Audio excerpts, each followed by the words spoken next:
Bugtong-bugtong, nakayuko ang reyna, hindi nalalaglag ang korona. Sirit, bayabas. Maliliit man, hindi naman kinapos sa tamis-asim na lasa. Ito ang ating native guava. Introduce siya from tropical America.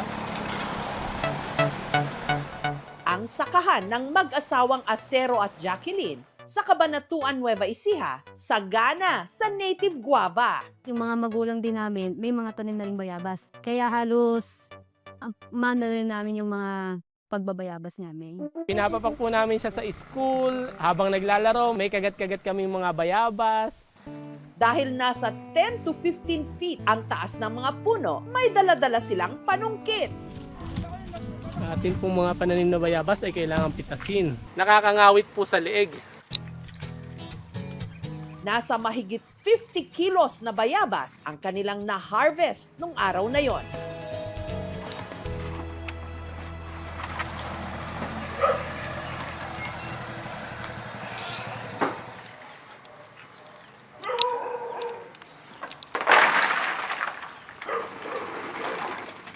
Dadating na po yung mamimili natin ng bayabas o yung tinatawag nating sakadora. Sila po ngayon yung pipili para mapili yung good na bayabas.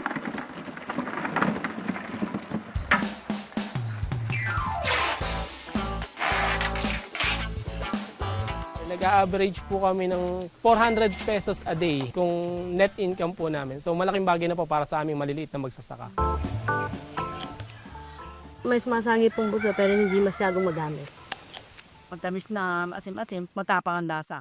Habang ang sobra, kanilang inulam. Pampaasim sa sinigang. Ito ang sinigang na baboy sa bayabas. O kung tawagin nila rito, binayabasan. Yung baboy. Lati natin ang native na bayabas.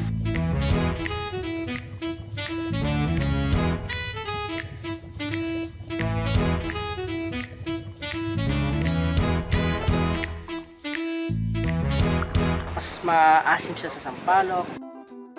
Manamis-namis, tsaka may konting pagka-asim po.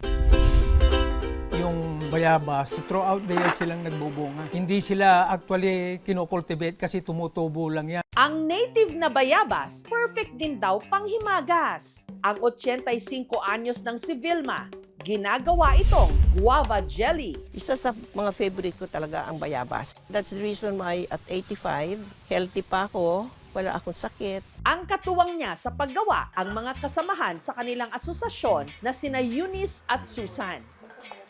Hiniwa muna nila ang mga bayabas. Hindi po kami gumagamit ng chopping board kasi madali naman pong gawain, lalo po hinog. Ay, ilalagay na po namin doon sa kaldero. Ang mga pinakuluang bayabas, dinurog gamit ang sandok. At saka inilagay sa katsa para kolektahin ang katas.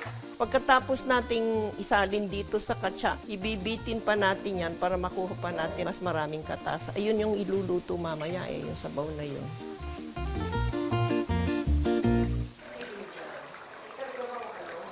Ang naipong katas, tinimplahan ng asukal at lemon juice.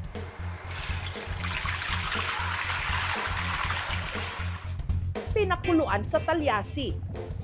Kailangan haluin yan ng dahan-dahan. Mga 30 minutes yan, mag-thicken yan. At saka inilagay sa mga garapon. Mabibili 120 pesos kada garapon. Ang guava jelly, masarap ipalaman sa tinapay. Matamis-tamis po. Parang medyo malapot. Asin niya tamis sakto lang. Bagay po to sa tinapay. Nag-start kami ng guava jelly nung magtayo ako ng kababaihan. It's composed of farmers' wives at saka yung mga retired teachers, seniors na. Habang buhay ako siguro, pero itutuloy din siguro ng mga kababaihan yan. Sa 2 ektaryang farm naman na ito sa Magpet, North Cotabato, may mahigit 1,000 puno ng bayabas na ang bunga, bigat.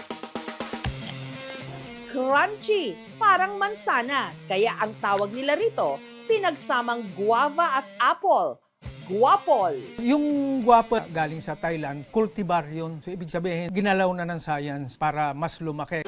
Ang mga bunga ng guapol sa farm ni Lino, ibinabalot niya sa plastic.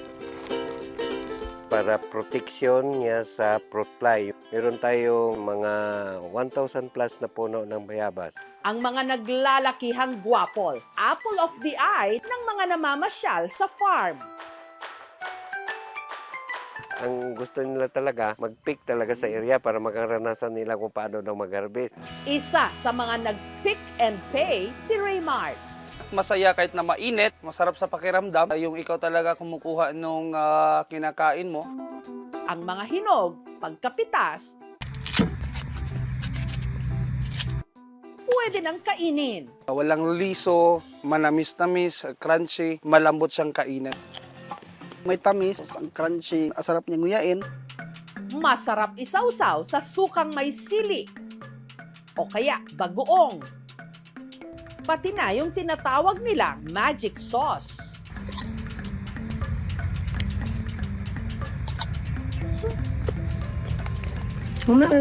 Mas mataas ang vitamin C content ng bayabas kaysa sa orange na nagpapalakas ng ating immune system. Kada harvest, nakakakuha raw si Lino ng 200 to 300 kilos ng guapol na diretso sa kanilang sorting area. Ang class E natin, yung talaga makinis, saka maputi. Gaya nito, ito, ang classification ito, kasi may damage sa konti, dito na natin ilagay sa class B. Ito naman, ito ang classification ng class C. Marami siyang damage. Pagkatapos, ilalagay ang mga ito sa apple box at ready nang ibagsak sa kanilang tindahan sa Kidapawan. Mabibili 35 to 50 pesos per kilo. Kuminsan, ang net income ko dito, taga-buwan, 20 to 20, kahit pa kunti-kunti, pasunod-sunod yung pirang pasok para doon sa term na ibang prutas na seasonal. Kamakailan, may naglabas ng balita o kwento na millennials na raw ang huling henerasyong nakaranas mamitas ng bayabas. Pero kung pagbabasihan ang aming nakita, hindi naman. Ang mga bata sa probinsya, alam pa rin ito. It's not too late para makilala at matikman ang bayabas. Bow!